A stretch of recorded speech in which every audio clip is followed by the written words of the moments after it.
Hier, j'ai dit à une copine québécoise qu'on me tapait quand j'étais plus jeune, mais que je ne me considérais pas comme une enfant maltraitée. Et elle a failli appeler la direction de la protection de la jeunesse directe. Elle était traumatisée, moi, morte de rire devant son choc culturel, parce qu'en Haïti, à mon époque, si tu te faisais pas taper, t'étais pas un enfant, hein, t'étais un privilégié. Ça m'a rappelé Bourdieu qui disait quelque chose du genre, on peut supporter de vivre dans un taudis tant que personne construit un château juste à côté. Ben nous, c'était pareil. On pouvait supporter les coups tant que notre voisin de classe se faisait démonter encore plus.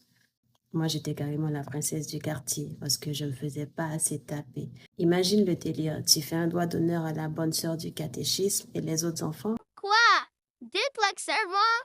Mais t'es pas voté tout, c'est pas juste. En Europe, tu touches à ton gosse, tu finis au tribunal. Chez nous, tu le touches pas. Limite, ce sont les voisins qui portent plainte pour manque d'éducation.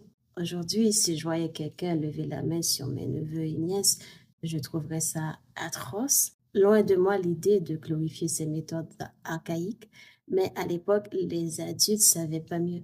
Bref, on a survécu, hein, et vu mon humour aujourd'hui, on peut dire que c'est pas moi qui ai gardé les bleus, c'est la société. Sans déconner, si Bourdieu avait grandi chez nous, il n'aurait pas écrit la distinction, hein. Non, il aurait écrit la distribution.